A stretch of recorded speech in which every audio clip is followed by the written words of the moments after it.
Salam salam la famille Outsiders, c'est le débrief commence maintenant. Eh ouais la famille, on passe en mode collaboration. Eh ouais, Bandi Bogota et Bandi Caire, tous ensemble, Loguito et les Outsiders. La famille, vous avez juste une seule chose à faire, c'est aller dans le lien dans la description et vous abonner à la chaîne de Loguito. Pourquoi? La semaine prochaine, on va sortir un débrief en simultané, tous les deux ensemble, chacun sur notre chaîne. Partie 1, partie 2. Partie 1, partie 2 de quoi? C'est la question. On va être très sérieux. La Ligue des Champions. La Ligue des Champions. On va faire nos prédictions. Loguito, les Outsiders, la famille, une seule chose à faire, abonnez-vous à sa chaîne et c'est tout. Loguito, c'est un youtubeur foot. Le mec, il est posé, il est tranquille, grand fan du Barça. Cependant, je commence pas par le Barça, on va commencer par le Real. Le Real, ce week-end, ils ont joué face à Osasuna. Le Real a gagné face à Osasuna, mais Dieu que ça a été compliqué la première mi-temps. On va être sérieux. Quand tu vois le match de Real face à Osasuna, tu remercies le bon Dieu que la tuin de Yopougon, c'est-à-dire Thibaut Courtois, qui avait ses jambes ouvertes constamment, enfin, elle a réussi à les fermer. Elle a quitté les trottoirs de Yopougon. On va être sérieux. Thibaut Courtois, c'est lui qui permet au Real aujourd'hui de rester serein face à Osasuna. Même pas on est rentré dans le match, Osasuna marque. Il n'y a rien à dire, le but il est parfait. Mais derrière, après le but de Osasuna, le Real a pris près de 6 tirs. Tous cadrés, qui étaient là, Thibaut Courtois, rien n'est rentré, vous ne passerez pas Gandalf. À un moment donné, il faut qu'on soit très sérieux. Ce Thibaut Courtois-là a aidé le Real Madrid à pouvoir passer en deuxième mi-temps et à pouvoir réussir à prendre le dessus dans ce match-là. Parce que ce match-là, qu'on le veuille ou non, face à Osasuna, il était très mal entamé. Pendant que défensivement, c'était un peu fébrile et que Courtois était en train de gérer la baraque, devant, il y avait un mec, lui, il sait rien. Franchement, on va être très sérieux, lui, je comprends plus. C'est-à-dire qu'aujourd'hui, il faut qu'on parle de Gareth Bale. On peut me dire que ouais, Gareth Bale n'a pas le rythme, Gareth Bale, etc. Il n'a pas beaucoup joué ces derniers temps et tout. Mais à un moment donné, soyons sérieux. Gareth Bale, je suis sûr et certain que le boy, il peut rester 1 an sans jouer au golf. Il arrive sur le parcours de golf, il te fait les 18 trous sans aucun problème. Ce qui veut dire que Gareth Bale, aujourd'hui, son problème n'est pas un problème de rythme, c'est un problème de motivation. Soyons très sérieux. Gareth Bale, quand tu vois son match face à Osasuna, mec, centre de Carvajal, tête à bout portant, cadre le ballon, il le met à côté. À un moment donné, soyons sérieux. Aujourd'hui, Gareth Bale, je suis désolé, il est trop insuffisant. Malgré la défaite cette semaine en Copa del Rey, je persiste et je signe. Le Real Madrid reste l'équipe la plus équilibrée aujourd'hui en Liga. Et ça, franchement, faut qu'on soit sérieux. Mis à part le fait que Zidane, de temps en temps, il peut venir, il peut se foirer tout seul. Mis à part ça, soyons honnêtes, Zidane, je pense qu'aujourd'hui, il a compris. À un moment donné, en Ligue des Champions, il a tenté. Isco, Modric, les deux ensemble, ça ne marche pas. Tant sur le terrain, t'as Casemiro et Toni Kroos. On l'a vu en Ligue des Champions, on l'a vu il n'y a pas longtemps en championnat. Ce quatuor-là au milieu de terrain ne fonctionne pas. C'est 4 joueurs qui savent garder le ballon. Tu n'as pas assez de circulation rapide. Derrière, tu te fais contrer, tu n'es pas assez rapide. Tu n'arrives pas à avoir des bons replis défensifs. Aujourd'hui, quand tu rajoutes le boy Fede Valverde, soyons sérieux. Vous avez vu le match de Valverde encore une fois? Vous avez vu le match de Valverde encore une fois? C'est-à-dire que ce petit-là est partout. Il est au four et il est au moulin. Il passe son temps à courir. Aujourd'hui, Valverde, il a été encore une fois une bouffée d'oxygène au milieu de terrain. Sans compter que tu as un Casemiro qui, ma foi, sincèrement, je le trouvais arrogant dans le temps, mais le boy, j'ai l'impression que franchement, cette année-ci, il est au top de sa forme. Casemiro est en train de jouer un superbe football. Casemiro est très calme, Casemiro est très posé. Casemiro a la lucidité de mettre une tête reprise au deuxième poteau. Pour qui? Pour Sergio Ramos. Sergio Ramos aussi, il faut qu'on en parle. Voilà un capitaine courage. Donc aujourd'hui, on va être très sérieux. Ce Real-là de Zidane a réussi à s'en sortir avec Isco sur le terrain et Isco a bien joué. Pourquoi? Parce que tu n'avais pas Toni Kroos, parce que Modric était à la place de Toni Kroos, parce que Modric jouait beaucoup plus bas sur le terrain, ce qui a donné toute la liberté offensive à Isco. D'autant plus que quand tu as un Karim Benzema, tu passes son temps à dézonner. Je l'ai dit plusieurs fois ici, Karim Benzema, on dirait qu'il n'a pas compris que son numéro sur le dos, c'est le numéro 9. Karim Benzema n'est jamais dans la surface de réparation. Et pourtant, Dieu sait que s'il est dans la surface de réparation, danger il peut y avoir. Aujourd'hui, on va être très sérieux. Ce Real de Zidane là, je le répète encore une fois, est une équipe extrêmement équilibrée. Si tu réussis à faire jouer les bons joueurs au bon moment, Isco, Modric, Casemiro, Kroos, ça ne marche pas. Isco, Modric, Casemiro, Valverde, ça marche. Pourquoi? Parce que tu as le boy Valverde qui lui a l'intensité de jeu et qui permet de colmater à gauche et à droite. Vous avez vu Benzema aujourd'hui, c'est un malade. Franchement, on va être très sérieux. Karim Benzema, j'ai l'impression que c'est le seul mec qui a joué avec Cristiano Ronaldo pendant autant d'années, mais qui a appris de la discipline de Cristiano Ronaldo. J'ai l'impression que Karim Benzema, il ne nous dit pas la vérité, que le mec chez lui, lui aussi, il va avoir des piscines, des vélos sous la piscine, etc., des machines de la NASA et tout. Parce que Karim Benzema, on va être très sérieux, il est comme un bon vin. C'est-à-dire qu'aujourd'hui, Karim Benzema, plus les années avancent, plus il devient fort, plus le boy, il devient pertinent, plus il devient intelligent. Et en plus de ça, il a un physique sincère sincèrement qu'il le porte. Parce qu'aujourd'hui, Benzema, on savait déjà que mentalement, c'était un grand joueur. On savait déjà que le boy avait une vision extraordinaire. On savait déjà qu'il était très très intelligent. Ce qui pouvait lui poser problème, plus son âge avance, c'est quoi? C'est le physique. Mais quand tu vois Benzema affûté comme il est en ce moment, franchement, on va être très sérieux. Moi, je serais Zidane, je suis heureux. Et Zidane, il a raison. Quand il dit que le meilleur neuf, c'est Karim Benzema, il a raison. Le meilleur neuf au Real Madrid, et ce sera toujours le meilleur, c'est Karim Benzema. Miskin pour Kike Setien. Parce que Kike Setien, il arrive en conférence de presse. Il y a le bordel. On lui pose plein de questions. Les Abidal, les Bartomeu et tout. Lui, il dit qu'il n'en a rien à faire. En fait, tout ça, ça ne l'intéresse pas. Ce qui l'intéresse, c'est l'avancement sur le terrain. Aujourd'hui, tu sens que Kike Setien est en train petit à petit d'amener un certain football. On vous l'avait dit ici, il y a 2 débriefs. Vous avez vu Busquets, comment il devient de plus en plus libre. Vous avez vu Busquets aujourd'hui en phase offensive. Il a été extraordinaire. Le problème de cette équipe-là, il est très très simple. C'est qu'ils n'ont pas de défenseurs. Je vous l'ai dit ici, le Barça peut mettre 20 buts. Ils vont encaisser 19, 20 ou 21. C'est pas possible. Cette équipe-là, défensivement, ils sont trop faibles. Ils sont pas assez sereins. Gérard Piqué n'est pas là. L'anglais a pris un carton rouge. Todibo, tu l'as envoyé en prêt. Qui va jouer en défense? Franchement, bientôt tu vas voir en fait les... Enfin, je comprends plus. Je comprends plus. Je te dis, le Barça va commencer à jouer ici des matchs à 10 contre 11 au début du match parce qu'ils n'ont pas assez de joueurs sur le banc. C'est pas possible. Je vous dis, la direction de ce club-là est en train de tuer ce club-là. Kike Setien est en train d'essayer de faire remarcher ce club-là. Le problème, il est simple, c'est que le pauvre, il n'a pas les bons joueurs pour jouer le football qu'il veut jouer. Je suis désolé. Aujourd'hui, Samuel Umtiti, il est insuffisant.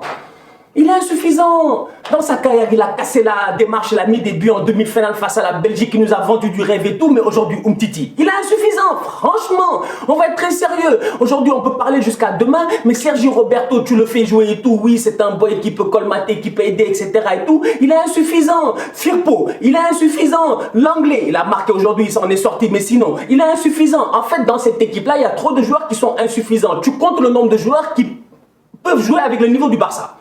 Tu les comptes sous les doigts de la main. Marc-André Ter Stegen, comment il s'appelle, Léo Messi, Busquets, Grisou, c'est parce que je le respecte et c'est un grand joueur et c'est parce qu'on lui a pas encore donné l'opportunité. Ansu Fati, et lui encore il a 16 ans, c'est-à-dire que tu cherches encore quels sont les joueurs qui sont capables aujourd'hui de bien jouer dans un système avec Kike Setien. Les boys sur le terrain, franchement je suis désolé, tactiquement, le coach fait tout, techniquement, eux, ils ne sont pas bons, mis à part Frenkie de Jong. Alors Frenkie de Jong, aujourd'hui, on va être sérieux, il a sorti une top performance. La semaine passée, j'étais venu, je vous avais dit quoi? Que j'attendais encore le Frenkie de Jong de l'Ajax. Aujourd'hui, je l'ai vu. Aujourd'hui, je l'ai vu. C'est-à-dire que le boy, dès le début du match, il a été sensationnel. Quand tu vois, mec, la passe de Messi, le contrôle en pleine course, c'est-à-dire qu'il a tué le ballon. Il y a eu homicide du ballon, mec. Et puis il a mis le ballon dans les filets. Je vous dis, vous voulez quoi de plus? Frenkie de Jong, à un moment donné, il donne le ballon. Le mec, tu vois qu'il respire le football, frérot. Le ballon arrive, il y a 2 jours du bêtise, il se retourne entre les jambes, il les a tués. Aujourd'hui, on va être très sérieux. Frenkie de Jong a fait une top performance. Je ne sais pas, c'est parce qu'en face, il y avait Alenia ou quoi que ce soit, mais le boy, sincèrement, aujourd'hui, il a montré, et il a montré à tout le monde que lui, il a le niveau de ce Barça-là. Lui, il a le niveau du football de Kike Setien. Cependant, les autres, je suis désolé, ils sont insuffisants. José María Sánchez Martínez, vous savez c'est qui? C'est l'arbitre, c'est l'arbitre, c'est l'arbitre, Sánchez Martínez. Mais il est nul lui, il est trop nul. On lui a donné ici des classicos il y a quelques années, mais on dirait que le mec, plus le temps avance, plus il devient nul, c'est pas possible. Aujourd'hui, je suis désolé. Nabil Fekir, oui, il s'est fâché. Nabil Fekir a marmonné quelque chose, mais aujourd'hui, on a tous joué au football. Quand l'émotion est là, tu es mené au score, tu as fait un très bon match, c'est évident que tu peux sortir une petite frustration ou quoi que ce soit. Raison pour donner un deuxième carton jaune et donner un carton rouge. Franchement, soyons sérieux. Après, derrière, franchement, je comprends pas. Lionel Messi part en 1 contre 1, c'est 3-2, il y a faute. Il y a faute sur Messi, je suis désolé. Bartra, il attrape Messi comme du n'importe quoi. Ici, pas pénalty. C'est-à-dire qu'aujourd'hui, on va être très sérieux. L'arbitrage là a été médiocre. Sánchez Martínez a été trop nul. Cependant, j'ai envie de parler de qui? De Nabil Fekir. Parce que Nabil Fekir,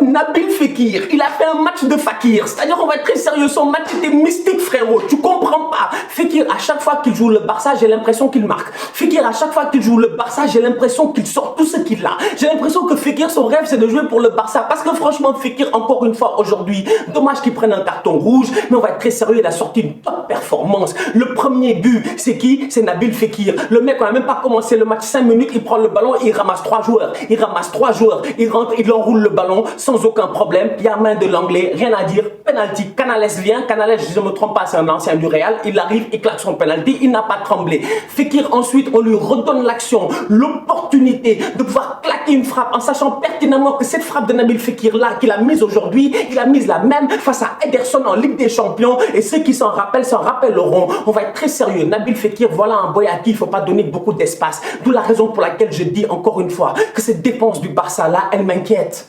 Elle m'inquiète, parce qu'au-delà que ce soit le Barça, au-delà du fait qu'ils aient Léo Messi, ce qui me fait peur, c'est que quand ils vont jouer individuellement face à d'autres équipes qui ont des Dries Mertens, des Lorenzo Insigne, des Milik, il se pourrait fortement que ces boys-là réussissent à concrétiser. Parce que franchement, encore une fois, je le répète encore une fois, Kike Setien, on ne peut pas l'attaquer, le pauvre, il essaie de jouer au football. On l'a vu aujourd'hui, on a vu la position de Léo Messi, en position de numéro 10, il a délivré 3 passes décisives, franchement.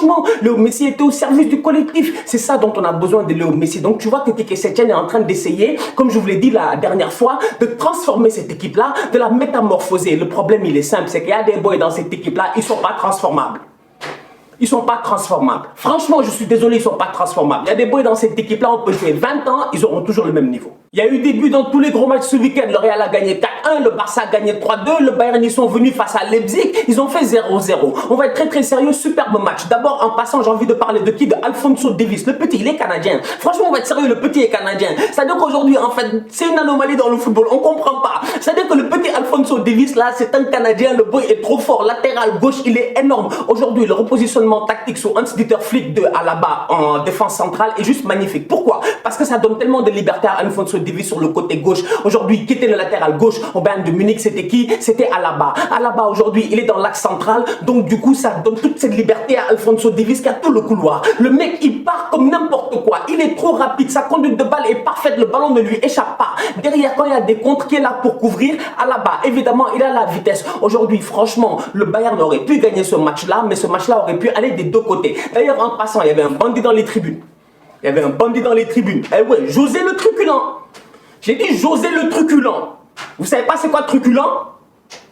Hey Google, c'est quoi truculent?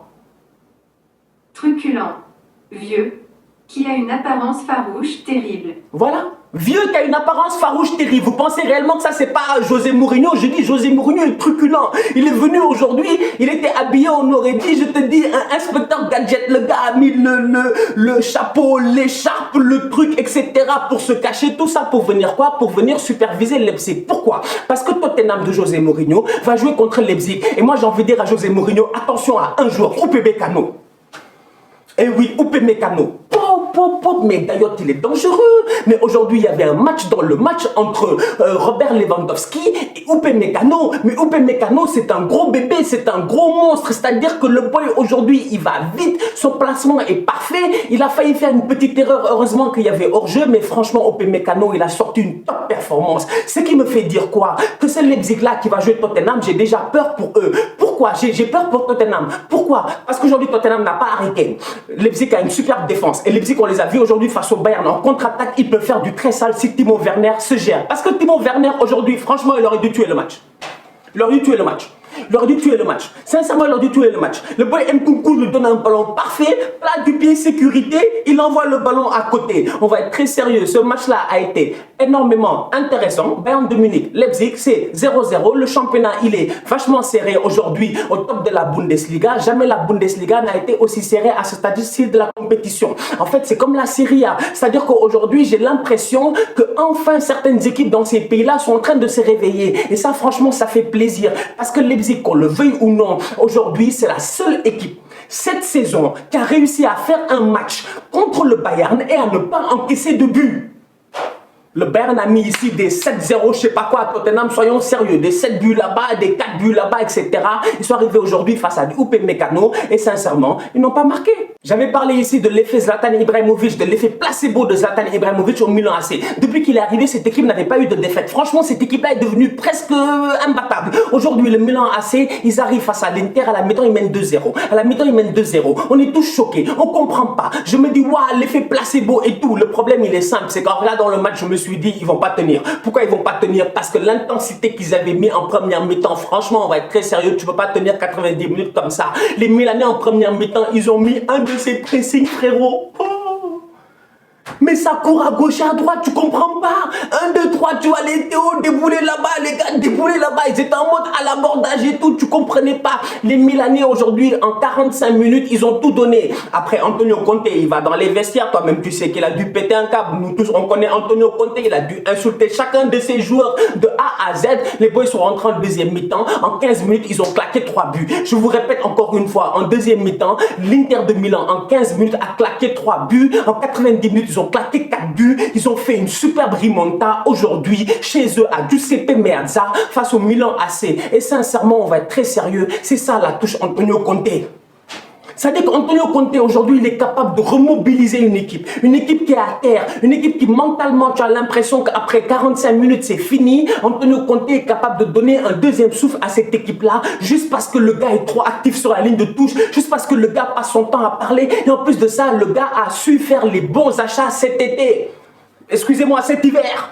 Franchement, soyons sérieux. Il a su faire les bons achats. Alexis Sanchez, on est en train d'en parler et tout. Ouais, c'est vrai qu'il n'a pas fait de grands matchs aujourd'hui. Il a fait une super performance en deuxième mi-temps. On va être sérieux. Le boy Eriksen, il rentre. Il a failli claquer un coup franc. Ashley Young, il s'est géré. On va être très sérieux. Aujourd'hui, cet Inter de Antonio Conte ne lâche pas. Et moi, là où je me dis que la première mi-temps, peut-être que ils sont tombés et tout, ça s'est pas bien passé, etc.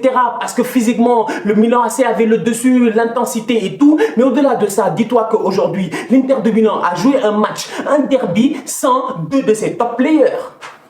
Lautaro Martinez suspendu, Andanovic fracture du doigt. Donc franchement, chapeau l'Inter. Sinon Zlatan, rien à dire. 38 ans, un but, une passe d'ess. Franchement, le mec, c'est une légende. L'autre vieux qui a encore fait parler de lui ce week-end en Serie A, c'est qui? C'est Cristiano Ronaldo. Je vous l'ai déjà dit, tous les méchants ensemble, c'est lui, c'est Thanos, c'est le Joker, c'est qui tu veux. Franchement, c'est Cristiano Ronaldo. Le mec, il arrive. Le match est compliqué face au Hellas Vérone. Il est tout seul en pointe parce que Sarri, encore une fois, il n'a pas fait jouer Dybala. Moi, je comprends pas. Franchement, Sarri, moi, des fois, je comprends pas. Sarri, en fait, lui, il est dans un délire tout seul. Sarri, je comprends pas. Sarri, il faut qu'il arrête de fumer des cigarettes, mec. J'ai l'impression que c'est en train de vraiment, que sincèrement, que le boy, il fume tellement que dans sa tête, en fait, il n'y a que de la fumée, il n'y a plus rien qui fonctionne. En fait, Sarri, il voit flou. Sarri, il voit flou. Nous tous, on voit que Dybala doit être titulaire. Sarri, c'est le seul qui voit que Dybala ne doit pas être titulaire. Hier, ils arrivent face au Hellas Vérone. Les mecs, ils jouent un match. Il n'y a que Cristiano Ronaldo qui est en pointe en train d'essayer de se démerder. L'autre Douglas Costa, là, je ne comprends pas. Les supporters de la Juve, ils savent. Douglas Costa, cet été, il avait écourté ses vacances pour revenir plus tôt, pour être en forme, pour séduire Sarri. Douglas Costa, il fait une accélération, il se blesse. Où est le problème? Franchement, moi, je comprends pas. Je comprends pas ces enfants-là. Franchement, à côté, tu as Cristiano Ronaldo, le mec a 35 ans, le mec sort des top performances. Il va en 1 contre 1 face à un défenseur qui a 10 ans de moins que lui, Rahmani. Il le dribble comme du n'importe quoi, il met une frappe croisée. Ronaldo a tout fait hier, franchement. Il a tout fait pour que la Juve gagne. Ronaldo a marqué, ça fait 10 matchs d'affilée. David Trezeguet, franchement, on l'a même oublié. On va être très sérieux. Cristiano Ronaldo a tout fait, tout ça pour que derrière les Pjanic là viennent donner des ballons au gars du Hellas Vérone.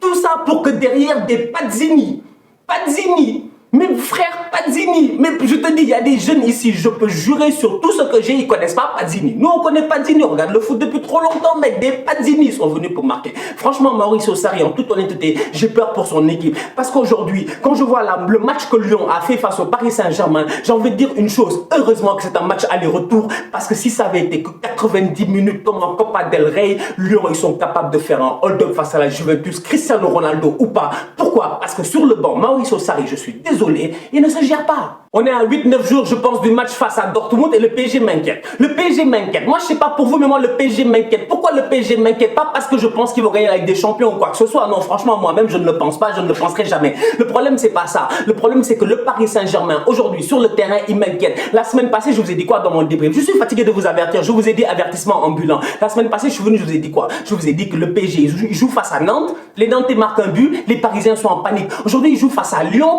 Enfin, Rudy Garcia se gère. Je sais pas Pourquoi il a fait jouer le petit Cherki là? Il a 16 ans, 17 ans. Laisse le petit tranquillement à l'académie. Fais-le jouer de temps en temps en coupe et tout. Mais ne lance pas au Parc des Princes comme ça. T'as des mecs expérimentés comme des Karl Toko et Gambi. Tu les mets sur le banc. Karl Toko et Gambi, ils rentrent. Le match change. Aujourd'hui, je suis désolé. On va être très sérieux. J'ai eu peur pour les Parisiens. Je me suis dit, s'il y a 8 jours face à Dortmund, ils prennent une remontada à domicile. C'est inquiétant. C'est inquiétant. Ce club-là me fait peur. Ce club-là me fait peur sur plusieurs aspects aujourd'hui. C'est-à-dire que défensivement, les boys ne sont pas sereins. Il n'y a aucune sérénité défensive. Il n'y a aucune sérénité mentale. Dès que le Paris Saint-Germain est dos contre le mur, le Paris Saint-Germain, on dirait qu'ils se mettent en boule. Ils ont peur. C'est pas normal. C'est pas normal, franchement. Avec toute l'expérience qu'ils ont eue depuis l'arrivée des Qataris, t'as l'impression que chaque saison, ça va être la même chose.